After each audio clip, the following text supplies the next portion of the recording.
Hi there, guys. Welcome to all of you on tech टकाटक टिक टकाटक tech टकाटक। आज के सेशन में हम एक ज़बरदस्त टॉपिक के बारे में डिस्कशन करने वाली है एंड यहाँ पर हम जानेंगे कि कैसे पावर प्लांट में कोयले से बिजली बनाई जाती है। So let's begin. यहाँ पर समझिए एक्चुअली क्या होता है। पल्वराइज कोयले को जब फोर्स ड्राफ्ट फैन द्वारा बॉयलर मशीन में जलाने के लिए भेजा जाता है, तब कोयले को ड्राई करके अच्छी तरह से जलाने के लिए उसमें हॉट एयर यानी कि गर्म हवा भेजी जाती है। और जब कोयला जलने लगता है तो उसकी आग चारों तरफ फैल जाती है और इसी बॉयलर से जुड़ा होता है इकोनोमाइज़र। सो यहाँ पर इकोनोमाइज़र बॉयलर की आग से ही अपने पानी को पहले से ही प्रीहीटेड करता है और बाद में प्रीहीटेड पानी को बॉयलर में लगे पाइपों में भेजता है। सो जब कोयला जलने लगता है तो उसकी आग से बॉयलर में लगे पाइप्स जलकर लाल हो जाते हैं यानी कि रेड, और पाइपों में भरा हुआ पानी सुपर हीटेड हो जाता है और भाप बनने लगता है। सो यहाँ पर इस भाप का टेम्परेचर लगभग 540 डिग्री सेल्सियस से लेकर 1000 डिग्री सेल्सियस तक पहुँच जाता है और भाप को बाद में टरबाइन को घुमाने के लिए भेजा जाता है। तो सोचिए हमारे घर में जो कुकर होता है वो भी एक तरह का बॉयलर होता है। उसमें जब पानी को उबाला जाता है तो कुकर की सीटी उड़ जाती है। सो इतने छोटे से कुकर का ये हाल होता है तो घर जितने बड़े बॉयलर में जो भाप बनता है तो उसका प्रेशर कितना ज़बरदस्त होगा। और इस भाप को बाद में टरबाइन को घुमाने के लिए भेजा जाता है और इस भाप के काफ़ी ज़्यादा प्रेशर से टरबाइन ज़ोर से घूमने लगता है और इससे पैदा होती है हमारी बिजली। अब यहाँ पर बॉयलर में कोयला जलाने के बाद धुआं और राख बचता है। सो जो धुएं के रूप में ऊपर उड़ने वाला राख होता है उसे फ्लाई ऐश कहा जाता है और जो नीचे की राख होती है उसे बॉटम ऐश कहा जाता है। और इस बॉटम ऐश को बाद में ऐश डिस्पोजल में डालकर सीमेंट कंपनियों को दिया जाता है, जहां पर इसके द्वारा सीमेंट का निर्माण किया जाता है।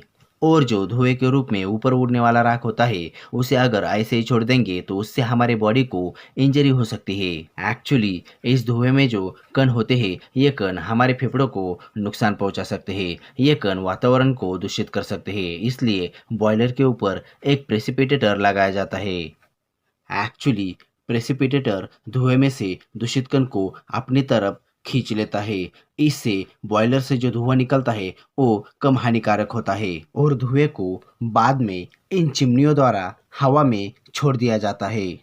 सो नाउ यहाँ पर हम टरबाइन के बारे में जानते हैं। टरबाइन के बारे में अगर हम बात करेंगे तो एक्चुअली टरबाइन काफ़ी सारे पंखों का समूह होता है जिसपे काफ़ी सारे ब्लेड्स लगे होते हैं और टरबाइन के काफ़ी सारे पार्ट्स होते हैं, जैसे high pressure turbine, intermediate pressure turbine और लो प्रेशर टरबाइन। और टरबाइन का उपयोग बिजली बनाने के लिए किया जाता है। एक्चुअली क्या होता है, बॉयलर में जब कोयला जलाकर भाप बनाया जाता है तब उसका टेम्परेचर लगभग 540 डिग्री सेल्सियस से लेकर 1000 डिग्री सेल्सियस तक पहुंच जाता है। सो दैट इस ज़बरदस्त प्रेशर से टरबाइन को तेज़ घुमाने के लिए टरबाइन को ढककर रखा जाता है ताकि टरबाइन को तेज़ घुमाकर बिजली बनाई जा सके। सो जब भाप को टरबाइन में भेजा जाता है तब भाप द्वारा टरबाइन के हर एक ब्लेड्स पर लगभग 250 किलोग्राम से लेकर 290 किलोग्राम का प्रेशर डाला जाता है। इतने ज़बरदस्त प्रेशर से टरबाइन काफ़ी ज़ोर से घूमने लगता है और टरबाइन के शाफ्ट से जुड़ा होता है जनरेटर मशीन। इससे जनरेटर मशीन काफ़ी तेज़ घूमने लगता है और बिजली पैदा होती है। एक्चुअली क्या होता है, टरबाइन में जब भाप को भेजा जाता है तब उसका प्रेशर काफ़ी ज़्यादा हाई होता है। तो सबसे पहले हाई प्रेशर टरबाइन घूमने लगता है और भाप जब और आगे जाती है तो इससे इंटरमीडिएट प्रेशर टरबाइन घूमने लगता है और भाप जब और आगे बढ़ता है तो भाप का प्रेशर लो हो जाता है और इससे लो प्रेशर टरबाइन घूमने लगता है। यहाँ पर समझिए एक्चुअली क्या होता है, जब भाप को टरबाइन को घुमाने के लिए भेजा जाता है तो भाप का प्रेशर काफ़ी ज़्यादा हाई होता है।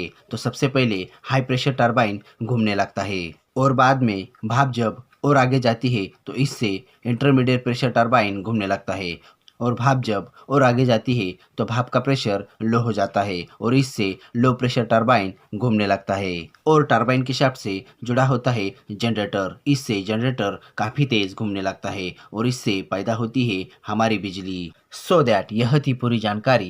वीडियो कैसा लगा आप हमें कमेंट करके बता सकते हैं एंड इसके बारे में और भी जानकारी चाहिए होगी देन इसका लिंक मैंने डिस्क्रिप्शन बॉक्स में दिया हुआ है। और अगर आप चाहें देन हमें अदर सोशल मीडिया प्लेटफॉर्म पे भी फॉलो कर सकते हो। एंड अगर आप इस तरह के और भी इंफॉर्मेटिव एंड टेक्निकल वीडियोस को देखना चाहते हो देन ऊपर आई बटन के लिंक पर क्लिक करके आप हमारे all informative and technical videos को यूट्यूब पर देख सकते हो। So thanks for joining me. Stay tune with me on tech Takatak.